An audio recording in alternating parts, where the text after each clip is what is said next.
दोस्तों राम राम। आज मैं आपके लिए एक ऐसे टॉपिक को लेकर आया हूँ जिसकी चर्चा आज पूरे देश में सुनने को मिल रही है। आज ही नहीं, पिछले एक साल से यह चर्चा कई मीडिया चैनल्स और समाज में सुनने को मिल रही है और इस चर्चा का संबंध सीधे देश की संपत्ति से संबंधित है और संपत्ति भी ऐसी कि देश की रक्षा और रेल के बाद तीसरा नंबर इसका आता है जिसके पास आज अधिक संपत्ति है और इसका नाम है वक्फ बोर्ड। और यह शब्द अरबी भाषा से लिया हुआ शब्द है। वक्फ का मतलब है वकूफ़ा और वकूफ़ा का मतलब है ठहरना। और अगर सीधा सीधा समझें, जायदाद को जन कल्याण के लिए समर्पित करना। और यह वह जायदाद है जो इस्लाम को मानने वाले दान करते हैं, चाहे वह चल संपत्ति हो चाहे वह अचल संपत्ति हो। और इसके मुताबिक कोई भी इस्लामिक व्यक्ति अपनी प्रॉपर्टी को किसी भी बिना किसी ज़ोर ज़बरदस्ती के दान कर सकता है। और इसी में एक शब्द और आता है, वो है ज़कात। इसमें आप जितना भी साल भर में कमाते हैं उसका 2.5% आप किसी ज़रूरतमंद को दान कर सकते हैं, वही ज़कात है। और आज की डेट में वक्फ के पास काफ़ी संपत्ति है। अभी केंद्र की मोदी सरकार वक्फ बोर्ड के अधिकारों को कम करने का प्लान बना रही है, जिससे किसी ज़मीन को उसकी संपत्ति यानी वक्फ की संपत्ति बताने वाली पावर पर रोक लगेगी। और अभी कुछ दिन पहले जेपीसी यानी जॉइंट पार्लियामेंट कमेटी को यह बिल भेजा गया था और इसी के संशोधन के लिए आए दिन बैठक हो रही है। और अभी देश में 2 तरह के क्यूआर कोड भी चलाए गए थे। एक क्यूआर कोड था जो इसको बचाने के लिए और दूसरा क्यूआर कोड जो इसको ख़त्म करने के लिए। अभी सबसे पहले मैं आपको बोर्ड के बारे में बताता हूँ। वक्फ का मतलब है अल्लाह के नाम, यानी ऐसी ज़मीनें जो किसी व्यक्ति या संस्था के नाम नहीं है। और वक्फ बोर्ड का एक सर्वेयर होता है, वही तय करता है कि कौन सी संपत्ति वक्फ की है और कौन सी नहीं। इसके आधारों की बात कहूँ तो इसके मुख्यतः 3 आधार हैं। पहला आधार तो यह है, अगर किसी ने अपनी संपत्ति वक्फ के नाम कर दी, और या अगर कोई मुस्लिम या मुस्लिम संस्था किसी ज़मीन का लंबे समय से इस्तेमाल कर रहा है, या फिर सर्वे में ज़मीन का वक्फ की संपत्ति का होना साबित हुआ।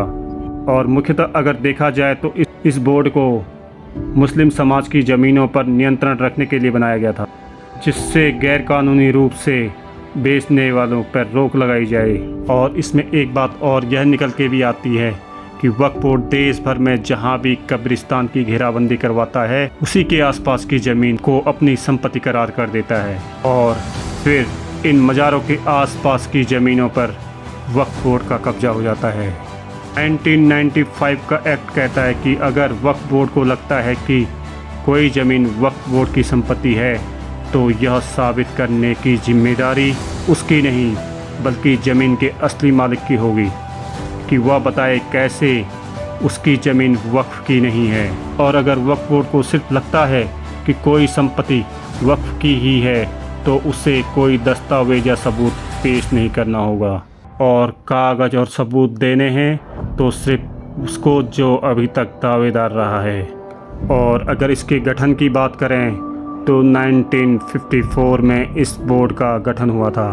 हालांकि 1995 में इस संशोधन से वक्फ बोर्ड को शक्तियां मिली थी। उस समय की पीवी नरसिम्हा राव की कांग्रेस सरकार ने वक्फ बोर्ड 1954 में संशोधन किया और नए नए प्रावधान इसमें जोड़कर वक्फ बोर्ड की शक्तियां असीमित कर दी। वक्फ बोर्ड एक्ट 1995 का सेक्शन 3R के मुताबिक अगर कोई संपत्ति किसी उद्देश्य के लिए मुस्लिम कानून के मुताबिक पवित्र, धार्मिक या चैरिटेबल परोपकारी मान ली जाए तो यह वक्फ की संपत्ति कही जाएगी। और वही वक्फ एक्ट 1995 का आर्टिकल 40 कहता है कि यह ज़मीन किसकी है, यह वक्फ का सर्वेयर और वक्फ बोर्ड तय करेगा। आखिरी बार जो इसका संशोधन हुआ है वो हुआ है 2013 में। उसके बाद जो अभी तक वक्फ बोर्ड चल रहा है वो उसी के हिसाब से चल रहा है। और मुस्लिम धर्मस्थल इसी वक्फ बोर्ड के अंतर्गत आते हैं। लेकिन अजमेर शरीफ की दरगाह पर यह कानून लागू नहीं होता और इसमें शिया और सुन्नी वक्फ बोर्ड दोनों अलग अलग हैं। जब बाबरी कांड हुआ था तो उसी के बाद नरसिम्हा राव ने इस एक्ट में काफ़ी संशोधन किया था और एक प्रमुख बदलाव यह किया था कि 1995 के सेक्शन 3R बोर्ड किसी संपत्ति को मुस्लिम कानून के मुताबिक पाक मजहबी या चैरिटेबल माने तो वह संपत्ति वक्फ बोर्ड की हो सकती है। अगर किसी को यह फैसला अस्वीकार रहे तो वह वक्फ से ही गुहार लगा सकता है और ज़मीन या संपत्ति पर आखिरी फैसला वक्फ ट्रिब्यूनल में ही होता था।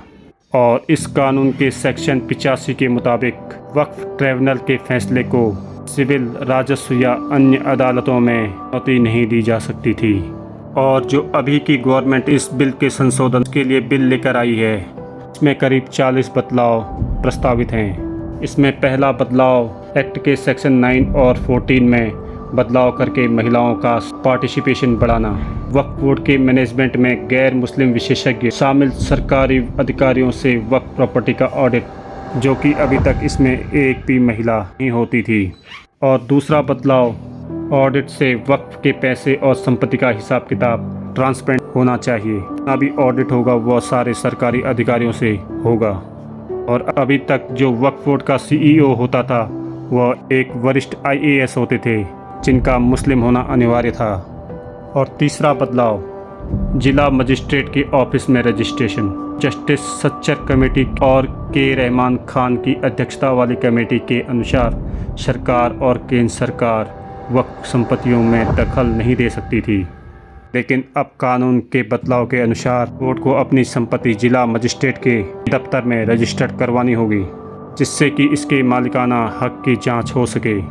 और चौथा बदलाव, वक्फ ट्रिब्यूनल के फैसले को कोर्ट में चुनौती देने का रास्ता खुलेगा। पूर्व में पहले यह विकल्प बहुत कमज़ोर था।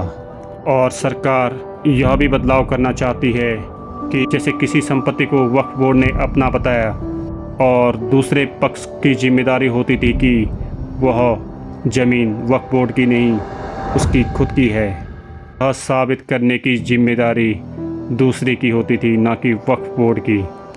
इस बिल को भी सरकार बदलना चाहती है।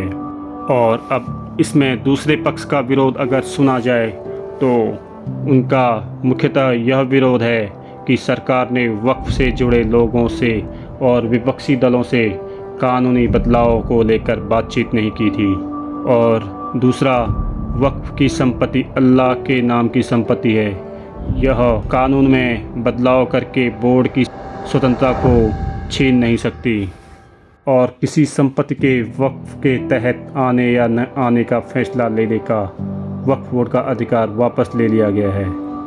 और एक लास्ट, 3 सदस्यों वाली वक्फ ट्रिब्यूनल को भी 2 सदस्यों तक सीमित कर दिया गया है। जैसे अजमेर शरीफ दरगाह वक्फ बोर्ड के अंतर्गत नहीं आता, इसी तरह देश की कई दरगाह प्रबंधन कमेटियां और धर्मगुरु भी इस मोदी सरकार के बिल का स्वागत कर रही हैं। जैसे AISSC के अध्यक्ष सैयद नसीरुद्दीन चिश्ती ने इस बिल का समर्थन किया है और बोला है कि यह बिल बहुत पहले ही आ जाना चाहिए था। अब वक्फ की संपत्तियों के बारे में आपको बताता हूँ। देश में रेलवे और सेना के बाद सबसे ज़्यादा ज़मीन आज जिस संस्थान के पास है वो है वक्फ बोर्ड। बोर्ड के पास करीब 9.4 लाख एकड़ ज़मीन आज की डेट में है और रेलवे के पास 33 लाख एकड़ और सेना के पास 17 लाख एकड़ ज़मीन है। चल अचल संपत्ति मिलाकर वक्फ की 25 लाख से ज़्यादा संपत्तियां हैं। वक्फ इस्लामिक मान्यताओं के तहत काम करते हैं, इसलिए इससे जुड़े लोगों में बदलाव धार्मिक मामलों में दखल की तरह लग सकते हैं। और आज 18,000 से भी ज़्यादा केस ट्राइब्यूनल में पेंडिंग हैं और 150 से ज़्यादा केस सुप्रीम कोर्ट और हाई कोर्ट में पेंडिंग हैं। इंडिया टुडे की मैगज़ीन के अनुसार लखनऊ के बड़े इमामबाड़े के पीछे का 20 बीघे का खुला मैदान हुआ करता था और बाद में वहाँ पे सैकड़ों दुकानें और झुग्गी झोपड़ियाँ बन गई। इमामबाड़े के बगल में भी 2 मंजिला मकान बन गए। यही हाल लखनऊ में वक्फ करबला बास बाग का है। यहाँ की 25 बीघा में से करीब 10 बीघा ज़मीन माफियाओं ने प्लॉटिंग कर ली है और बेच दी है। और कभी कभी तो वक्फ बोर्ड ने ऐसी भी मांग कर दी कि जुलाई 2005 में सुन्नी वक्फ बोर्ड ने आदेश दे दिया कि ताजमहल को वक्फ करार कर दिया जाए। और फिर 2010 में भारतीय पुरातत्व विभाग इस मामले में सुप्रीम कोर्ट गई थी। 2018 में अदालत ने कहा कि ताजमहल को वाकई वक्फ के रूप में कायम किया गया था, तो इसमें शाहजहां के दस्तखत वाला दस्तावेज पेश किया जाए। इसके जवाब में सुन्नी वक्फ बोर्ड ने कहा कि संपत्ति तो अल्लाह की है। सीजेआई दीपक मिश्र ने कहा था कि ऐसे में बहुत बड़ी समस्या खड़ी हो जाएगी। पिछले 8 अगस्त को यह विधेयक लोकसभा में पेश किया गया था और जैसे ही इस बिल का नाम संसद में लिया गया तो संसद में बहुत बड़ा हंगामा खड़ा हो गया और मंत्री जी ने तमिलनाडु का एक प्रकरण देते हुए वहाँ पर 1500 साल पुराना गांव के लोग अपनी ज़मीन को बेचने के लिए गए तो उन्हें तब पता लगा कि आपका गांव तो वक्फ बोर्ड के अंतर्गत आता है। गांव को ही वक्फ बोर्ड के अंतर्गत घोषित किया गया हुआ था। और इसके जवाब में केरल के सांसद केसी वेणुगोपाल ने इसका जवाब अयोध्या का उदाहरण देते हुए उन्होंने इस बिल को संवैधानिक करार दिया। और फिर रामपुर सपा सांसद ने भी इस बिल का कड़ा विरोध किया था और AIM सांसद असदुद्दीन ओवैसी ने भी इस बिल का विरोध किया था। और इसी बिल के टाइम अमित शाह और अखिलेश यादव में भी काफ़ी तनातनी देखने को मिली थी।